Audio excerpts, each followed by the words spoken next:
In 1972, when he was running the delicatessen in Barker Street, Anne Thornton was renting the flat there, and she invited me to use the front room as my studio.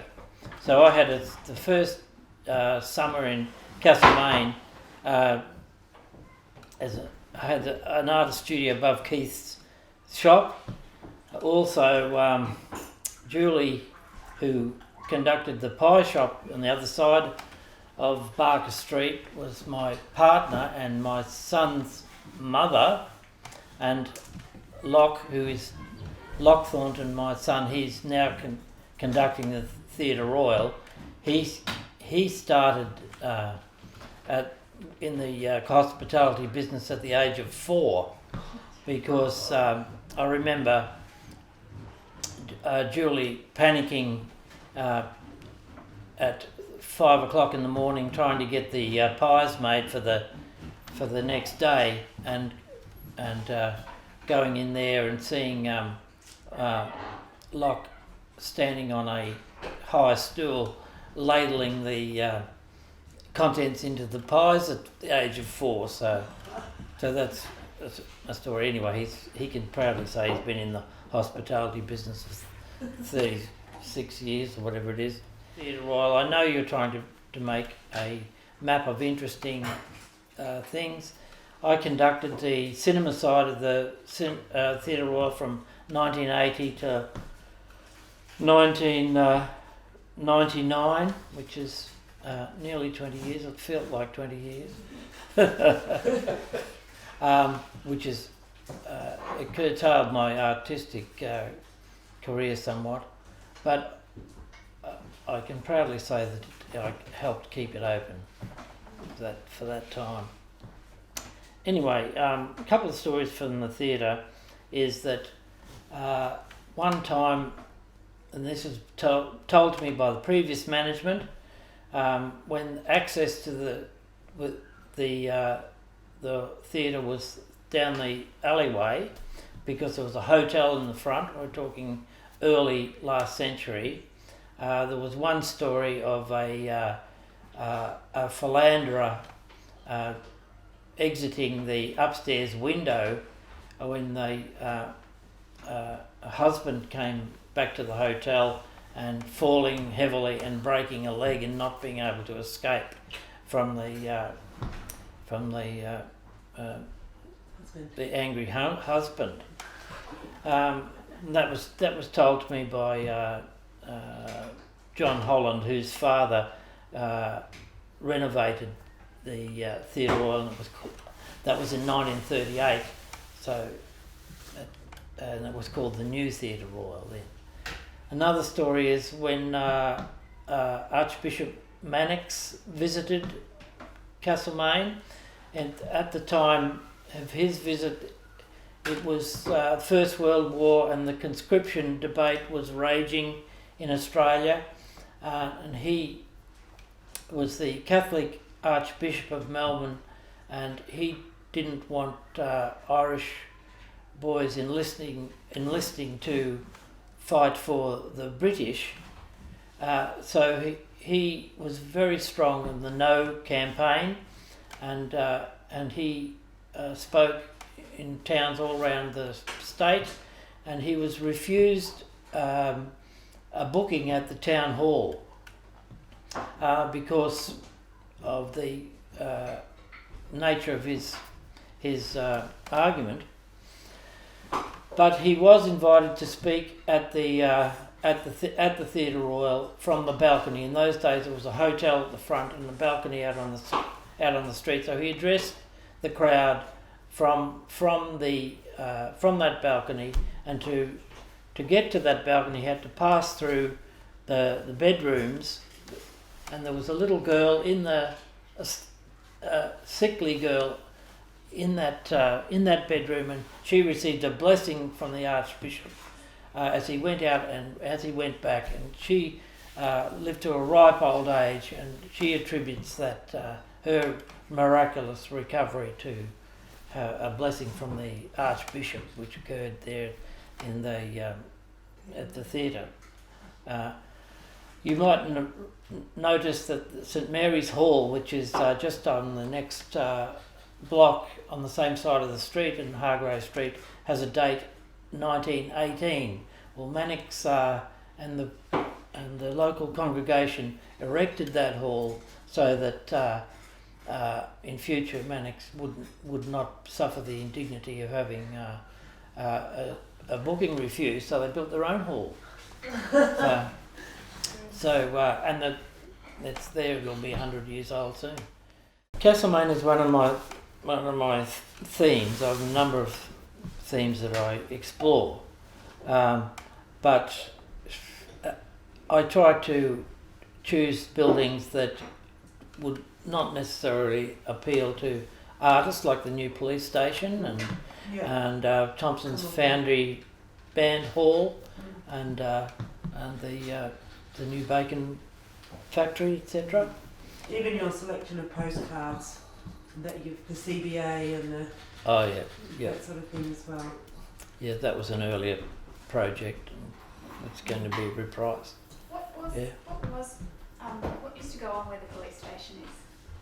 What used to be there? Where the new police station used to be a private house. And my father built that house. Really? Yeah. So your father lived there? No. He built the house for the acting sergeant at because they didn't have a residence, so they built that one. It was a policeman's house. And they were still using that little very historic building beside the new police station, which is where the police were prior to going down to that awful 60s place in and it was sad in a way that I saw that. I was happy in a way. I saw that place built. I was sad that I saw that place pulled down. You know, I knew my father built it, and I saw my father's work just obliterated. When I arrived in Castlemaine, I was very surprised to learn that young people would gather out in the bush around bonfires and drink bottles of beer and have a bit of fun, because there was really nothing for them. And I remember being invited to a couple of these occasions and being a bit shocked by it. But that's the truth. It must have been in the period between those big dances, which would have been stopped by then, and what eventuated later on with more organised entertainment. The cemeteries around here are filled with young drunk drivers. I was told there was a lot of accidents. Alan might know that too. Yeah, look, I can recall in the very early 60s going to work on a Monday, and there was always a story about some young person being killed, maybe on the Vaughan Road, because they used to all go out to Vaughan to drink. Now these were in the days when there was a huge development. For example, the young people had jobs, they could afford cars, they were buying the old FX, FJ Holdens. There were no seatbelt laws, there were no 05 laws, and these young people would all go out to Vaughan Springs. They'd have a heave-ho with alcohol for half of the night, and coming home, there was, because of the nature of the road, there was always the possibility. And I have 3 of very close associates, got 2 of them I played football with, and another one that were killed under those circumstances. And it was just tragic. The young guys that were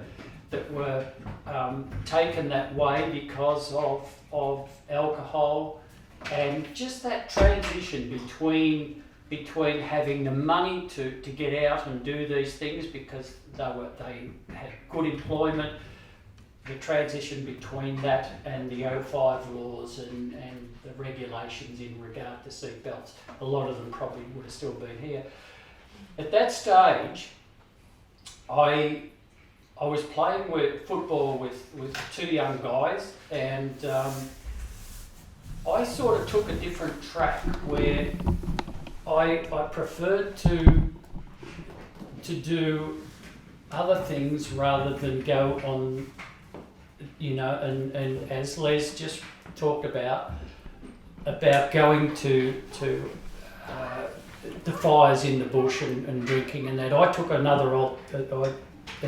chose another way to entertain rather than go down that track, and I think that's probably the only reason why I survived, because if I hadn't have, I'm sure I would have been with the two friends that were killed at different stages at that time, and it was a very tragic period, and it was something that left a huge impression on you when somebody that you were close to is killed, and tragically killed.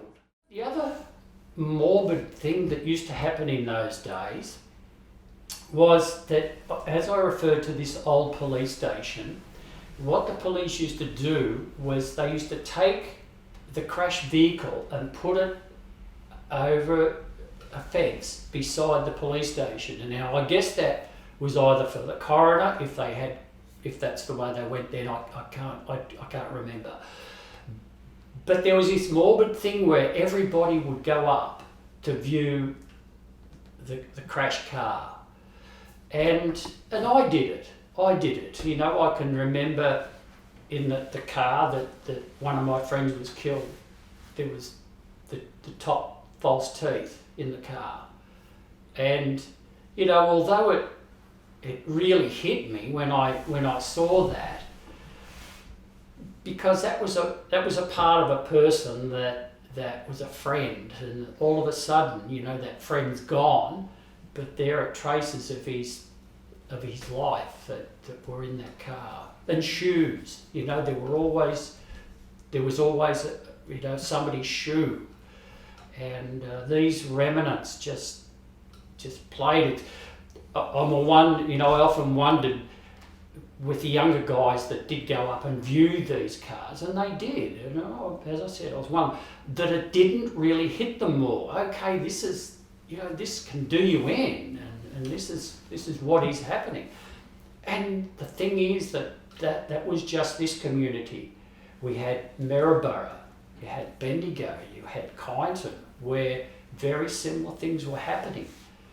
And it was a very, very, a stage where I think young people went through some very, very